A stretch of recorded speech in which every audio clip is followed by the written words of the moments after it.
Right. So thanks everyone for taking the time to join. I know times are exceptionally busy, particularly now with everything just starting to come back to normal. So it's much appreciated. Um, to anyone who's been a commercial lead or a design lead or frankly anything on a project, you probably have a love-hate relationship with spreadsheets, and especially that master spreadsheet, the one main spreadsheet, which is tracking all of your commercial and technical issues that exists in pretty much every project. So what I'm going to be presenting today is our vision of how the technical and commercial details in a project can be managed, streamlined, and automated without that spreadsheet. So before I go any further, I'm just going to turn off my camera so that you can see the slides slightly bigger. Still here, and we'll pop back on in a moment. So before we dive in, let me quickly introduce ShapeDo. So I'm Ari, I'm the CEO and founder of ShapeDo, and what ShapeDo does is design change management software. And what that means is we developed a unique technology that compares between versions of drawings. So it's like track changes in Word just for drawings. And what that enables your teams to do is to compare every new drawing and instantly identify all the changes that have changed. And that is even if designers didn't mark or communicate them. And because these comparisons are near instant, you can review dozens or even hundreds of updates in every day. Now, to anyone who's spent time manually reviewing drawings, or, well, frankly, to anyone who paid the bill for changes on a project, I hope it's clear how transformational that can be. And when we first introduced this, mostly in large projects, what was happening was that the teams were discovering hundreds of technical and commercial issues which were previously flying under the radar. But they didn't have any extra engineers or more hours in the day. So they were often challenged to resolve all these additional issues, and they still hit these problems on site or in disputes later on. And so even though they were discovered early, they didn't have the resources to resolve them. And so what we learned very quickly is that it's not enough to identify more issues. You also need to be able to solve them better and faster. So around design development and discovery, we built this set of processes to help manage the risks and implications. So that's communications, tasks, approvals, and also your formal notices, such as early warnings, compensation events, RFIs, etc. I think the most subtle, but perhaps the most important innovation is what brings all these things together. We call it powerboards, and essentially it's a digital, automatic, streamlined version of your master spreadsheet. And that is what I'm going to be demonstrating today. So the agenda for today is surprisingly simple and short. I'm going to remind you just how hard, painful, and risky it can be to run a project from a spreadsheet. Then I'm going to show you how you can avoid that. Even if I go a tiny bit over, it will probably still be the shortest webinar you've attended recently. So a tiny bit of housekeeping. So with me are Mark, our UK MD, and Meital, our head of marketing, who put this together. And they are monitoring the chat box. So if you have any questions, there's people there to answer them. There will also be a poll coming up in the same place in your UI, and your participation is encouraged and would be appreciated. I think maybe one last point. The idea behind this webinar is to cover a very specific issue in a focused way in 20 minutes. So while I will be using ShapeDo to demonstrate this specific thing, it's not a demonstration of ShapeDo. So if you want a full demonstration of ShapeDo and what it does and what it can do for you and what the value is, just ask and we will happily provide one. So, the master spreadsheet. I know a lot of people in software, and you might imagine from the title, myself included, have a lot of problems with spreadsheets. But I actually think that they're a good tool for this situation, and the master spreadsheet is a testament of a lot of what is good in construction. And the reason for that is you have a project, so you have hundreds of thousands of things happening. You get changes from the client and you get changes from designers and you have issues with subcontractors and you get everything in line and suddenly it rains for a week or you find nasty surprises on site. And you have all of these issues coming at you. And they need to be actively managed, and the implications, if you ever drop the ball even once, are severe.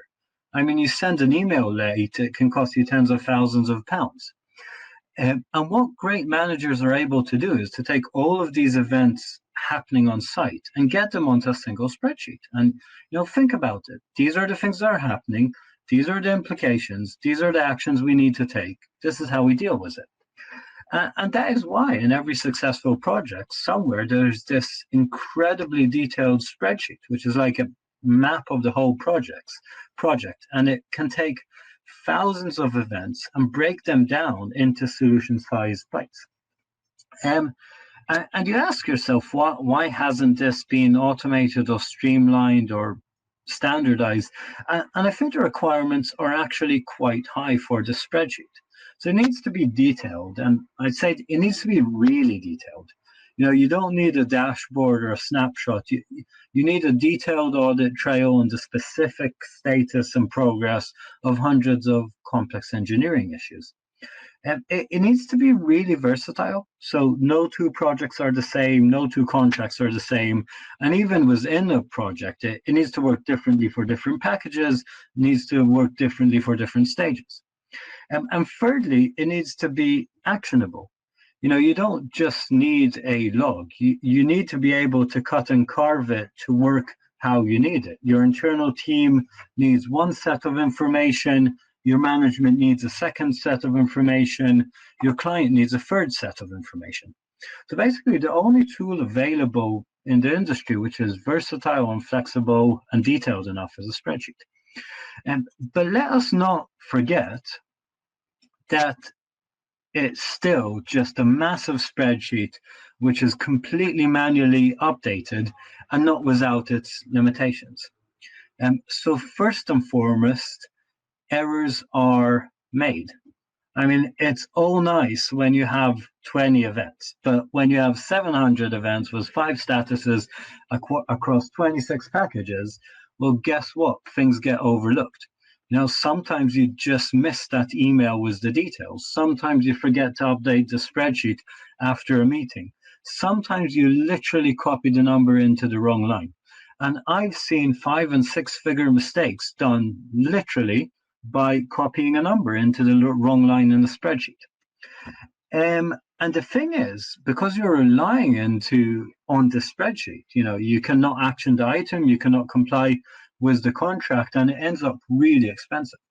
So just for a bit of fun, there should be a poll coming up to your right.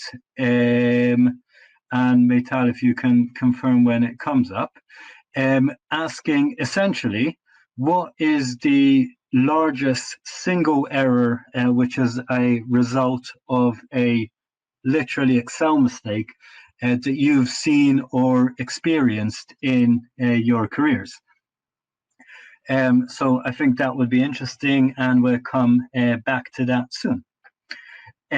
So moving on, it's not just that you are making mistakes. It is incredibly time consuming to chase the overhead of this spreadsheet. I mean, I know too many people who I deeply respect whose life revolves around updating a spreadsheet. You can easily spend Monday chasing QSs and design managers for final details. You prepare a report and sit in a meeting for half of Tuesday. Wednesday, you deal with what was decided with that report. Thursday, you cut and carve the spreadsheet for your management report. And by Friday, you're chasing QSs and PMs again. I mean, we are paying some of the best managers in construction 5 and 6 figures to chase the admin overhead of a spreadsheet, right? So thirdly, if it's not enough that you're making mistakes and spending a lot of time, it's a reporting overhead. It's a reporting nightmare because your spreadsheet is built to action the items in the project, but you need to remanage it in order to present it to your management. You need to remanage it in order to present it to the client the way they want. It's never quite right, and that's constant work, and it never works quite right. Right. Fourthly, you have this lagging information. So the information in the spreadsheet isn't directly connected to what your QSs and PMs are agreeing with the client and the package managers and subcontractors, and you have this delay. And if you have one of these must notify any issues within 14 days, or we're seeing 7 and 5 days recently, and you get a bit of a lag between your operational people and the master spreadsheet, well, you're risking contractual entitlement. And finally, you have this really colossal staff churn risk. Because how many projects do we know that were working perfectly well until they lost one key person and suddenly no one knows what's going on in the spreadsheet? Right, and as a result, no one's knows what's going on with the key issues in the project. So, returning to the story of ShapeDo, when we came up against this need to streamline and automate all these commercial and technical issues, we set out to build the digital equivalent. And our leading question was actually, how do we capture the essence of what a master spreadsheet is supposed to achieve, but we do it streamlined, automated, without all the cost limitations and frictions? So let's return to what we need to achieve. It needs to be detailed, right? You need to track every single detail, every time anything happens, anytime there's a change, anytime progress is made, and frankly, it needs to be up to a standard where, if need be, it will stand up in court. Secondly, it needs to be really versatile. It needs to be flexible because, especially working with larger projects or complex projects, no two projects are alike, no two packages and situations even within a project are alike, and needs to stand up to them. And thirdly, it needs to be actionable. We don't want this to be some audit trail that is only used if the project goes into a dispute, right? This should be driving the project. You should be able to see the context you need. You're going into a meeting with the architect. You need to be able to have all the open architectural issues. You're going into a meeting between the main contractor and the client. You want to see what are all the unresolved commercial issues.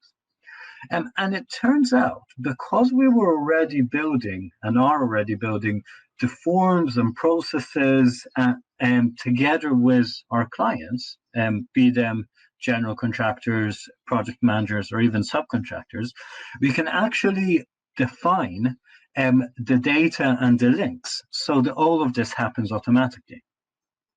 So how does this look? Right.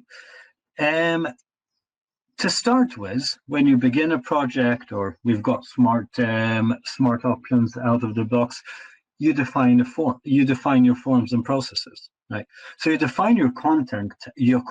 How does the RFI change order compensation event look? What is in it? But you also define the process, the statuses, the deadlines, and how these forms move between those statuses, right? At the same time, you're also defining the KPIs for that process. You're also defining the filters and tags to make it actionable. So for each one of these forms, you're asking, what package is it in? Is it impeding? Is it important? Or whatever is critical in your specific project, right? And then whenever the form is created, and subsequently whenever it's changed or updated, it's automatically reflected in the powerboard, which is the equivalent of what you'd think of as a master spreadsheet, right? So this also puts like specific task reminder association in place. So if a QS creates a form, it's reflected in the powerboard. The commercial director approves submitting that form, it's reflected in the powerboard. Status of an early warning is changed, it's reflected in the powerboard. You get an answer from the designers or the clients, it's reflected on the powerboard. You agree a commercial issue, it's reflected on the powerboard. And because you set up all of these forms and processes however you want, and you have all those filters on the data, we then have the facility to connect these into project dashboards, into enterprise dashboards, and into client reports. So you get this sort of, when you add these together, you get this sort of golden thread of information where whenever something is done, it's updating automatically, accurately, in real time, all the places that matter for every context. So you have that perfect audit trail, but you also get that contextual clarity that drives action and resolution of issues. So I'm going to briefly demo this in ShapeDo, and what I'm going to demonstrate is I'm going to demonstrate 2.5 things. So first of all, I'm going to go into ShapeDo's interface, show you a comparison, just because that is a good context to talk about a specific issue. Then I'm going to demonstrate the full process for the resolution of a technical issue in the simplest setup possible, so just a straightforward RFI, and how that looks across its life cycle. And finally, I'm going to discuss some more advanced ways you could use that in more complex or sophisticated processes. So hopefully I can. So hopefully this is going to work. Right. So I'm now sharing my screen. Can someone confirm to me that you're seeing this? Great. Okay. So I'm just so you're now seeing ShapeDo's interface, and I've just navigated to a drawing folder. What you're seeing over here is the progression of drawing versions, so sort of the history of a specific drawing in each line. And this would come either if you're using ShapeDo as your primary document management system, you would just upload it to here. Or if you're using any of the any other main document management system, so Procore, Aconex, for projects, etc., we could connect to that, and this would be automatically prepared for you. So between any two versions, I can compare. And this is the drawing comparisons we talked about. So what you're seeing over here is red for added, blue for subtracted. And then I can flick between the older and newer version. So you can sort of see in the older version, if I focus in on this door, in the older version, the doors swung inwards and didn't touch each other. And then in the newer version, they changed the direction of the swing, and as a result, there's a clash here. And so we're going to focus on this on an example of a technical issue, right? So if I receive this, I might want to create an RFI. So I'm choosing the RFI option over here. I'll create a new RFI. And what I'm going to do is, again, this is just choose the area of interest. I'll take snapshots of that, and those will be added to this RFI. Just for context, I can fill it up. So I'll just do this very minimalistically, and I'll say, this is one of those please resolve type of issues. Already over here, I can choose what the relevant package, is this impeding? Probably yes. And priority, and note that these filters, you can edit them, for whatever is relevant at that stage in the life of the project. Now, if I were a junior person, I can perhaps save this as a draft and leave it for a decision maker to issue this, or I can send this myself, choose who to send it to, decide if I want to have reminders around that, and then send it, and this will go out as an email with the attachment, and any reply to that email will be logged. So until now, what I've seen is I've gone into the comparison, I've identified an issue, and I've sent an RFI. That's all great. But where the real magic happens is when I now go into my RFI dashboard. So you can see we've had a few test runs of this webinar. But what you can see here is a list of all of the RFIs in this project. And you can see that for every RFI, it will track all the relevant information. So I can click into an RFI and see the full context. I can see any discussions or answers I've received to that RFI, can see when it was sent, when it was closed, how long it took to resolve, and I can see all of these other filters. But what is particularly powerful is those very filters. So because what they give me is the ability to have context. So if, for example, I'm going for a meeting with an architect, I can choose the relevant packages. I can choose the ones that are still open, and print this out, and that becomes the agenda for the meeting, because here are 10 technical issues that have not been resolved in the specific designer package, whatever. If instead of this, I'm writing a early warning to the owner, to the client, that we're having issue with resolution of technical issues by designers. So instead of, which will cause delays, instead of that, what I will do is I will look at all the impeding issues in the project, print those out, and say, look, these are the issues, we need to solve them urgently. If instead of that, I'm having an internal design meeting, perhaps I'll look at the high priorities for a specific package, right? So I choose high priorities in RZ, and say, okay, we need to deal with these. So what this gives me is that context. And then from there, this comes in to a dashboard. So in this case, this dashboard is set up to track the KPI of how good are we at successfully resolving RFIs. So this is set for the whole project. How does that progress from month to month? Cutting them out into 3 quality criteria of it took more than 28 days, between 14 and 28 days, and less than 14 days, right? And I can see how the project improved from month to month. Similarly, I could have that criteria be per package or per designer. And I could see that also in an enterprise report across multiple projects, right? And when you add all of these things together, it actually creates this really powerful ability to track and resolve issues. Now, I showed I showed the full flow for a design issue, right? But you could have a similar issue with commercial issues, where I'm looking at what are all the changes in the project, and I can then sort them, for example, by package, and see what are all the commercial issues in the project. Are they resolved? Are they still open?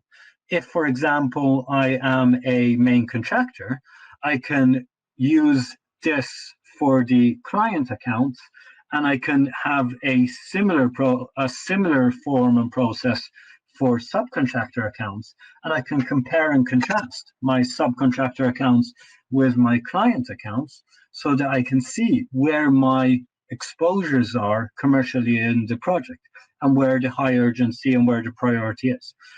So when you add all of this together, what this is doing is instead of having the issues created and sort of lost in the abyss in a massive Excel spreadsheet, they are ready to go and fully actionable.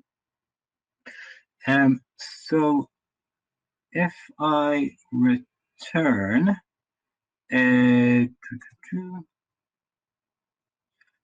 so is everyone seeing the presentation again? Yeah, cool. So just one really quick case study. Sorry, so just one quick case study. 225 million pound live project was over 500 RFIs issued. Using that system, they are able to achieve 96% successfully resolved RFIs. Now, on a live project, that basically means they are successfully resolving all technical issues in the project because you have a certain percent which is live. I don't know anyone anywhere that has achieved that sort of performance level. Now, that's not done by software. That's done by excellent management and a collaborative environment, but it's enabled by software. So what does this give you, right? Like if I'm summarizing it all, first of all, it saves an incredible, like a truly biblical amount of time. It's the time of the overhead of the spreadsheet, it's the time of the reporting, it's the time of collecting it, it's the time of the QSs and PMs and DMs sending the information to the commercial and technical leads. But what I want to stress is this is not saving the 30 or 60 or 100 pounds an hour that the commercial lead and the technical lead costs.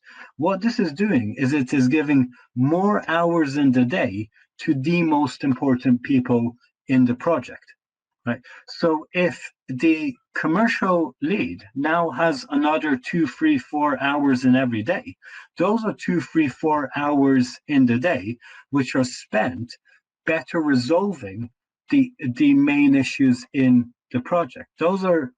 That is time spent avoiding issues, solving issues, saving you from disputes, right?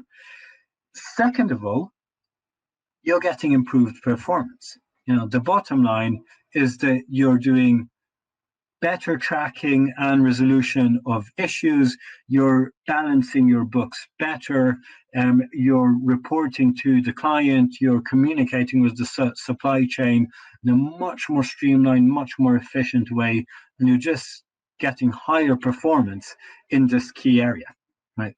And finally, as a result of all of this, you're getting a massive mitigation of risk, because those things that don't get tracked, those errors that are happening, those are risks to the project. And if I'm looking back to the poll, I can see that, the audience has sort of ranges between 10,000 and 10 million pounds of costs. Those are big risks to be mitigating. So thank you very much for your time. I have run over. I promise I ran that in demo multiple times without running over. If anyone has questions, you're more than welcome to stay on, and I will remain here with any questions.